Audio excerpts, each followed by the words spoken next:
itu kinerja artificial intelligence sesuai dengan personality kita masing-masing gitu ya Pak ya. Oke, mungkin kalau Beamers harusnya kan hotel ini nggak masuk kantong gue, muncul lagi gitu. Benar sekali. Oke, Pak, tapi berapa lama seorang data scientist dan di tim di AI ini ya mempelajari personality seorang user dari tiket.com deh, misalnya saya pengguna tiket.com gitu. Berapa lama mempelajari saya sukanya apa dan sebagainya? Ingat, yang belajar bukan data scientist-nya, yang belajar mesinnya. Itu namanya machine learning, bukan human learning. Kalau orangnya yang mempelajari sendiri, analisa sendiri, user per user kita ada jutaan orang ya kan capek sendiri kan nggak mungkin. Jadi kita membuat model, dan model itu yang kita kasih tugas, model tolong pelajari 1 juta, 5 juta, 100 juta pengunjung yang kita punya. Modelnya belajar dan memberikan treatment masing-masing. Jadi data scientist-nya itu membuat modelnya berapa lama tergantung kompleksitas model itu sendiri, bisa beberapa minggu, bisa sebulan 2 bulan tergantung. Tetapi modelnya belajar berapa lama tergantung data detail apa yang kita buat. Itu cuma bisa hitungan jam doang. Jadi karena kita proses training kita. Jadi kayak manusia bisa belajar learning, ini model juga belajar learning dari training dataset. Setelah belajar kita kasih testing, ngetes belajarnya benar enggak, dites benar, nilainya tinggi, bagus, lolos.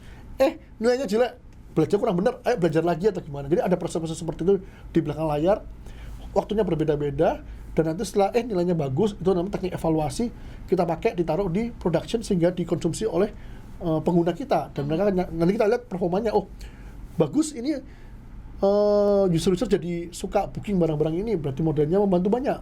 Atau, ini bagus tapi bagian ininya kurang. Itu kita ambil untuk proses peningkatan kualitas lagi. Jadi itu terus kita lakukan bagaimana sehingga model yang ada, model yang dibuat besok lebih bagus dari model hari ini, dan model yang dipakai hari ini lebih bagus dari model kemarin, dan itu terus terjadi sehingga barang atau aplikasi yang teman-teman pakai itu menjadi kualitasnya lebih bagus dan lebih bagus lagi sejalan dengan waktu. Tapi pernah nggak Pak, dalam sebuah teknologi yang sangat canggih ini dia kan sudah menempatkan Pak Irfan ini di posisi yang ini, di grup ini, Ruth Saragi ada di posisi yang ini gitu. Tapi sekali-sekali gue coba gue mau nongolin iklan yang nggak sesuai banget sama dia, siapa tahu ternyata dia udah mulai tertarik ke situ. Itu mungkin nggak sih dalam teknologi ini Pak? Kita detekti, jadi data scientist itu sangat luas sekali. Ada satu teknik namanya diversifikasi. Jadi memang itu sudah kita berikan juga. Jadi kita ingin terus memastikan jadi bahwa data atau model yang dibuat itu cocok dengan usernya, karena ada konsep namanya konsep drift atau data drift, di mana user behavior itu berubah.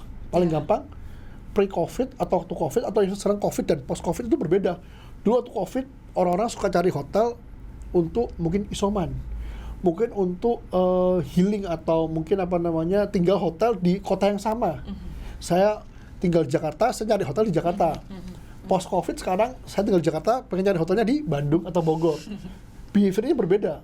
Kalau modelnya mempelajari behavior yang lama, nanti saya dikasih hotel di Jakarta semua. Saya bilang kenapa Jakarta semua? Saya tidak mau cari hotel di Jakarta. Jadi kita akan ada terus pembelajaran, memastikan bahwa jika adanya data atau model drift ini, kita akan perbaiki sehingga model itu selalu relevan. Jadi itu terus terjadi, dan teknik diversifikasi adalah satu teknik pancingan. Kita kasih banyak personalisasi yang cocok, tetapi kita kasih selipan 1-2 yang sedikit berbeda. Kalau mereka cuekin, berarti mereka masih tetap di model yang sama. Kalau mereka melakukan interaksi, ngeklik, ataupun melihat semuanya, tentu saja model harus mempelajari, mungkin apa yang terjadi. Belum tentu buru doang yang ada perubahan, siapa tahu banyak grup yang berubah, dan modelnya terus belajar terus. Jadi model ini terus bisa dianggap hidup untuk terus mengikuti perkembangan zaman, dan oleh karena itulah semuanya akan terjaga dan terus bisa diminati oleh customer yang ada. Berarti artinya semua behavior itu dipelajari ya Pak ya, mau ada perubahan mau enggak, jadi nggak akan menggunakan model yang sama itu terus gitu ya Pak. Tentu sekali, iya. Tadi menarik sekali ya Pak Irfan ya, bagaimana seorang data scientist bekerja. Tapi apa sih Pak yang seharusnya dipersiapkan gitu ya Pak untuk calon para data scientist untuk bisa masuk ke dalam industri ini Pak? Banyak sekali. Jadi tadi saya sudah memberikan sedikit bocoran dari sisi teknikal. Itu ada math atau statistik, kemudian computer science programming, kemudian business acumen dan lain-lain. Ini hanya fokusnya dari sisi teknikal. Saya belum menyebutkan yang lain-lain. Dari sisi behavior, AI, ML, machine learning, dan sekarang data science ini adalah industri yang terus berkembang. Tadi ChatGPT itu baru muncul untuk publik bulan November tahun lalu. Kita tahunya udah beberapa waktu sebelumnya. GPT 4.0 baru muncul 1-2 minggu yang lalu. Artinya apa? Jika teman-teman itu tidak mengikuti perkembangan zaman, pengetahuan yang dipunya sekarang sama tahun depan udah berbeda lagi. Jadi harus punya passion buat ngikutin perkembangan zaman di bidang teknologi ini. Kemudian yang lain lagi juga bagaimana kemampuan untuk membaca research paper, karena semua teknik yang ada ini akan diteluskan kepada research paper yang ada, dan kemampuan untuk membaca research paper menjadi mutlak diperlukan. Kebetulan research papernya sekarang semua ditulis pakai bahasa Inggris, jadi harus nyaman melihat notasi matematika, harus nyaman membaca bahasa Inggris untuk level edukasi atau scientific untuk bisa membaca research paper ini dan bisa mereplicate apa yang terjadi di research paper ini untuk kepentingan organisasi tersebut. Kemudian juga karena namanya scientist, data scientist. Data scientist artinya ilmuwan dan peneliti ini harus bisa memberikan kontribusi kepada masyarakat umum. Di tiket.com misalnya, itu ada ekspektasi buat setiap scientist untuk publish paper, research paper juga. Jadi bukan hanya kita membantu tiket.com mendapatkan banyak benefit dari bisnis, meningkatkan revenue atau profit, mengurangi cost dan lain-lain, tetapi saya ingin semua scientist yang ada punya self development sampai bisa publish paper dengan nama mereka sendiri gitu. Dari sisi machine learning engineer, pelan-pelan ada diskusi untuk mereka mulai membungkus tools-tools yang mereka buat untuk menjadi open source sehingga bisa dikonsumsi oleh organisasi-organisasi yang lain. Jadi ini semua adalah skill-skill yang mutlak dimiliki oleh data scientist yang handal, sehingga mereka bisa bukan hanya memberikan kontribusi, tetapi survive dan menjadi ujung tombak data scientist di Indonesia, ataupun mungkin nantinya di level dunia juga. Oke, Pak Irfan, ini menarik sekali ya obrolan kita. Cuman saya mau Pak Irfan, apa sih yang ingin Pak Irfan sampaikan gitu untuk teman-teman yang nonton UBM Podcast ini, yang mungkin tertarik. Sebenarnya mereka ada ketertarikan yang tadi Pak Irfan sempat sampaikan, skill-skill yang memang harus dimiliki, matematika, coding, bisnis juga tadi ya Pak ya, sama apa tadi, engineer gitu ya Pak ya. Apa sih yang mau disampaikan kepada calon mahasiswa, teman-teman yang tertarik di data science mengenai profesi ini, Pak? Pertama adalah suka membaca, itu penting sekali. Kebetulan dari hasil riset yang terakhir kan literature di Indonesia, artinya adalah kesukaan membaca itu cukup rendah di level dunia. Jadi biasakan untuk kita membaca, karena dengan membaca kita mendapatkan banyak informasi. Semua informasi yang ada dari bacaan dipindah ke video YouTube atau TikTok, bakalan informasi banyak hilang. Karena tidak mungkin semuanya bisa jadiin video juga. Kemudian yang kedua adalah selalu keep up dengan teknologi, karena ini adalah bidang yang sangat hidup dan berkembang. Dan saya yakin sampai beberapa tahun ke depan, malah sekarang kalau selain ChatGPT oleh OpenAI, Google membuat Google Bard. Paitu, perusahaan besar di Cina, membuat Ernie. Alibaba juga lagi buat.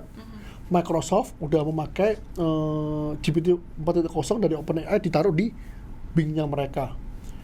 Nvidia juga punya large language model mereka. Jadi semuanya itu berlomba-lomba untuk membuat. Jadi ini hanya bidang LLM. Belum lagi bidang-bidang yang lain lagi. Jadi artinya apa namanya? Kemajuan zaman ini sangat cepat sekali. Dan untuk bisa terus mengikuti ini, jadikan ini sebuah passion kita. Jadi karena kita suka, karena kita menikmati, dan ini mungkin tidak sering kita bisa hidup di zaman yang berkembang sesuai apa yang kita pelajari. Mungkin kalau dulu waktu kita kecil belajar kalkulus itu sudah dibuat mungkin ratusan tahun yang lalu. Belajar biologi mungkin sudah dibuat ratusan tahun yang lalu. Tapi domain ini sekarang lagi hidup dan berkembang dan berubah, dan itu adalah menurut saya hal yang luar biasa dan sangat nyaman sekali kita bisa hidup di zaman yang berubah ini. Pengetahuan yang dipunyai oleh dosen pengetahuan yang dipunyai oleh pengajar ataupun mahasiswanya mungkin bisa saling melengkapi berdasarkan kemajuan hal yang ada, dan ini membuat diskusinya menjadi semakin seru. Dan ini yang saya harapkan bisa terus terjadi, diskusi seru, peningkatan, atau mungkin nanti suatu saat nanti satu teman-teman di UBM ataupun di teman-teman yang lain bisa membuat model kita sendiri dan bisa kasih nama apapun, mungkin Garuda, GPT, dan lain-lain. Itu akan menjadi membanggakan buat bangsa Indonesia ini. Oke, Pak Irfan, yang menarik di sini adalah kita kan merasa bahwa terkadang tadi Pak Irfan menyampaikan perkembangan teknologi itu sangat baik gitu kan, tapi terkadang kita juga merasa bahwa ini mengancam gitu ya, untuk berbagai profesi itu akan digantikan dengan teknologi. Nah, bagaimana sih agar para mahasiswa, calon mahasiswa, bahkan lulusan sains data dapat memanfaatkan teknologi dengan sebaik-baiknya sehingga teknologi ini memang dapat bermanfaat gitu, Pak? Saya pakai contoh industri revolusi industri, industrial revolution. Revolusi industri 1.0 itu ada batu bara. Sebelumnya pakai tenaga hewan, terus kereta api jalan dengan batu bara. 2.0 listrik. Terus dulunya pakai tenaga batu bara, terus listrik, daerah yang gelap jadi terang. Pasti awal-awal orang bingung, ada listrik takutnya nanti kita bisa kena strum dan lain-lain. Dan sekarang kita tidak bisa hidup tanpa listrik. 3.0 tentang komputer dan lain-lain. Jadi artinya hal baru tentunya akan memberikan rasa tidak nyaman. Dan bagaimana kita bisa melihat rasa ini tuh atau mengurangi rasa tidak nyaman ini adalah untuk kita selalu terjun dan masuk ke bidang sana. Saya yakin banyak mahasiswa teknik elektro nggak takut kena strum karena mereka tahu cara kerja listrik yang benar. Seperti juga teman-teman data scientist nggak akan takut dengan ancaman AI seperti Terminator mengganti manusia dan lain-lain, karena kita dan saya tahu persis bagaimana AI itu dibuat. Dan oleh karena itulah kita bukan hanya melihat ini sebagai bukan hanya ancaman, tapi ini adalah advancement dari humanity, artinya adalah kemajuan zaman yang membuat kualitas hidup manusia akan jauh lebih bagus lagi. Pekerjaan yang monoton semakin lama akan semakin hilang, karena kalau saya tidak mau melakukan, buruh tidak mau melakukan, teman-teman tidak mau melakukan, kenapa kerjanya nggak dikasih ke mesin aja? Nanti teman-teman bisa pilih kerjaan yang teman-teman suka sendiri. Dan itu menurut saya akan membuat hidup kita lebih berkualitas, karena kita melakukan pekerjaan yang seru, yang menarik, yang kita suka, daripada kita melakukan pekerjaan yang diulang-ulang, yang mungkin kita sendiri tidak suka tetapi terpaksa melakukan hal itu. Jadi saya sih melihatnya dari sisi kualitas hidup manusia akan meningkat, waktu akan lebih efisien, dan kita akan bisa lebih menggunakan waktu kita untuk hal yang lain yang jauh lebih produktif, daripada melakukan banyak hal yang berulang-ulang, repetition, yang tidak memberikan nilai atau faedah kepada kita sendiri. Jadi ini adalah hal yang layak untuk dibuat celebration, bukan ditakuti. Oke, terakhir Pak, ini benar-benar terakhir, sampaikan secara singkat kepada calon mahasiswa ataupun mahasiswa data science bahwa ini memang sebuah pilihan yang tepat gitu ya, data science, untuk menjawab tantangan sekarang. Pertama, saya bilang jika teman-teman sekalian mempunyai ketertarikan ke daerah data scientist, artificial intelligence, ataupun machine learning, congratulations. Karena ini adalah masa-masa yang tepat, yang paling cocok untuk kita terjun ke daerah sini. Terus kembangkan rasa ingin tahu, terus kembangkan perasaan ingin belajar, dan terus bagaimana kita bisa terus mengerti cara kerja dan apapun yang terjadi di area dan domain teknologi ini, karena ini terus berkembang dan terus adanya perubahan. Saya yakin dan percaya niscaya pada waktunya nanti teman-teman sekalian bisa menjadi pelopor untuk menjadi expert di bidang AI, ML, data science di Indonesia ini, dan bisa melakukan perubahan yang masif untuk membuat bangsa kita, Indonesia, semakin dikenal di kancah internasional, bukan hanya sebagai pemakai AI, tetapi pembuat, creator AI juga gitu. Jadi saya yakin dan percaya itu bisa dilakukan, hanya diperlukan semangat, dan mari kita maju bareng-bareng. Oke, baik. Terima kasih Pak Irfan untuk diskusinya yang luar biasa, mencerahkan, sangat insightful gitu ya untuk para Beamers, para teman-teman, para mahasiswa data science. Dan saya sempat tadi ya riset gitu ya Pak. Menurut Forbes bahwa data scientist is the best job in America for the 4th year in a row. Jadi itu benar-benar sangat menjanjikan. Terima kasih Pak Irfan untuk segala informasi, segala informasi-informasi yang sangat bermanfaat untuk kita semua. Sampai bertemu lagi para Beamers di UBM Podcast. Dah. Bye.